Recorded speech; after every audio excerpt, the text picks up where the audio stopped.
SSC কিংবা এইচএসসিতে CV with cover letter লেখার ঝামেলাই তো কম বেশি সবাই তোমরা হয়তো পড়েছো।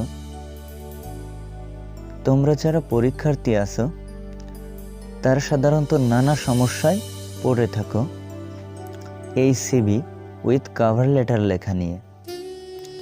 কিন্তু কেমন হয় যদি একটি সিভি মুখস্থ বা অনুসরণ করে সব সিভি লেখা যায়? আজ এই ভিডিওটিতে তোমাদের জন্য থাকছে সিভি লেখার খুব সহজ একটি নিয়ম, যেটি অনুসরণ করে তোমরা পরীক্ষায় আসা যে কোনো সিভি খুব সহজেই লিখতে পারবে। অর্থাৎ সিভিতে তোমাদের জন্য থাকছে কমন মার্ক। তো চলো শুরু করি ভিডিওটি। আসসালামু আলাইকুম। অনলাইন এডুকেশন ফর বাংলাদেশ এই চ্যানেলের পক্ষ থেকে সবাইকে শুভেচ্ছা, অভিনন্দন। আশা করি তোমরা সবাই আল্লাহর অশেষ রহমতে অনেক বেশি ভালো আছো এবং আমিও তোমাদের দোয়ায় অনেক বেশি ভালো আছি। আজ আমি তোমাদের জন্য খুব গুরুত্বপূর্ণ একটি বিষয় নিয়ে আলোচনা করছি, যেটি তোমাদের পরীক্ষায় অবশ্যই কমন থাকবে। চলো তাহলে শুরু করি। সিভি লিখতে হলে প্রথমে তোমাদের একটি ফরম্যাট প্রয়োজন হবে, যেটি তোমরা পরীক্ষার একটি খাতায় এই ফরম্যাটটি তৈরি করতে পারবে।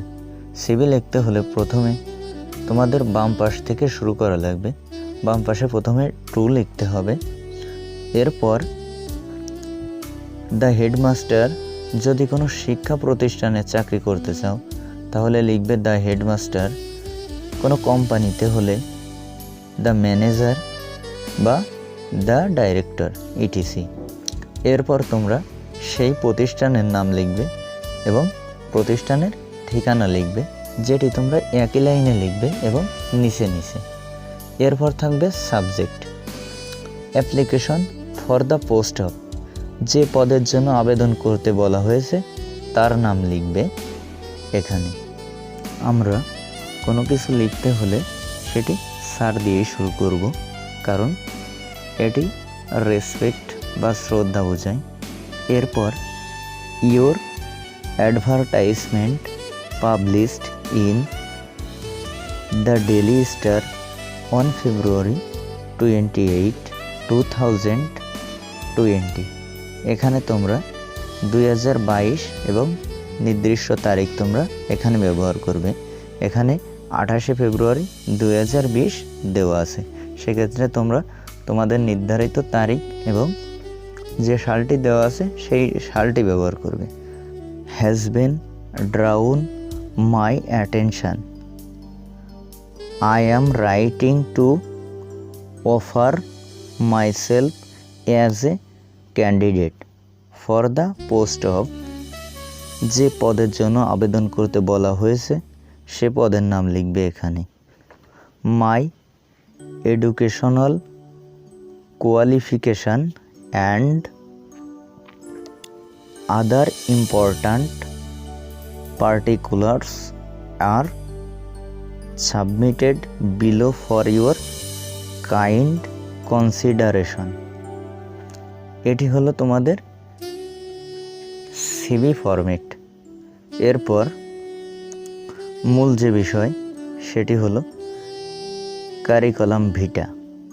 এরপর পার্সোনাল ডিটেইলস লিখবে, সেটি হলো প্রথমে নেম অর্থাৎ তোমার নাম, ফাদার্স নেম তোমার বাবার নাম, মাদার্স নেম তোমার মায়ের নাম, অ্যাড্রেস তোমার ঠিকানা, nationality Bangladeshi, date of birth তোমার জন্ম তারিখ, রিলিজিয়ন তোমার ধর্ম, কন্ট্যাক্ট তোমার ফোন নাম্বার। এই ডিটেলসগুলো তোমার সিভির ভিতরে দেওয়া লাগবে। এরপর এডুকেশনাল কোয়ালিফিকেশান, এই ফরম্যাটটা তৈরি করতে হলে তোমাদের 5টি গ্যাপ লাগবে। সেটি হলো এক্সাম, গ্রুপ, বোর্ড, পাসিং ইয়ার এবং রেজাল্ট। এক্সাম জেএসসি, এখানে জেএসসিতে কোনো গ্রুপ থাকে না। এরপর বোর্ড, যে বোর্ড থেকে পাশ করেছো। এরপর পাসিং ইয়ার, যে বছর পাস করেছো। রেজাল্ট, পরীক্ষার ফলাফল। এরপর দেখি জেএসসির মতোই করে এসএসসি এবং এইচএসসি এই ফর্মটি পূরণ করবে।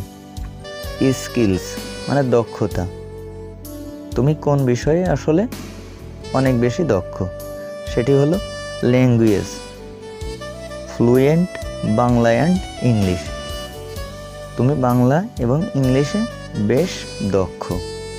এরপর computer, MS office, email and internet browsing, তার মানে তুমি কম্পিউটারে যে এমএস ওয়ার্ড সেটা থেকে এমএস অফিস, তুমি অবশ্যই এমএস অফিস সম্পর্কে ভালো জানো, ইমেইল অ্যান্ড ইন্টারনেট ব্রাউজিং সম্পর্কেও তুমি ভালো জানো। শেষে কিছু কথা তোমাদের অবশ্যই লিখতে হবে, সেটি হলো in the above circumstance I hope and believe that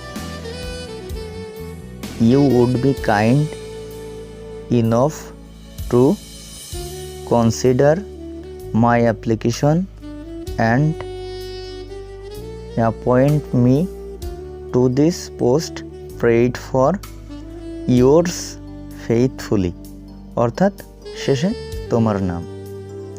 এই ছিল সিভি লেখার ফরম্যাট। অবশ্যই তোমরা বুঝতে পেরেছো যে কিভাবে একটি সিভি শিখে বা মুখস্থ করে শত শত সিভি লেখা যায়। যদি ভিডিওটি ভালো লাগে তাহলে একটি লাইক তো দিতেই পারো এবং পরবর্তী ভিডিও পেতে চ্যানেলটি সাবস্ক্রাইব করবে। তোমরা যদি একটি লাইক, একটি কমেন্ট এবং চ্যানেলটি সাবস্ক্রাইব করো তাহলে বোঝা যায় যে না, আমার দ্বারা তোমাদের কিছু উপকার হচ্ছে। যদি এমন কিছু নাই করো তাহলে বোঝা যায় যে আমার দ্বারা তোমরা কোনো উপকার পাচ্ছ না। সেক্ষেত্রে তোমরা যদি একটু হলেও উপকার পাও বা উপকৃত হও অবশ্যই চ্যানেলটি সাবস্ক্রাইব করবে।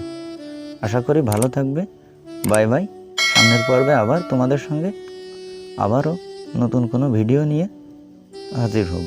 সে পর্যন্ত সবাই ভালো থাকবে। আল্লাহ হাফেজ।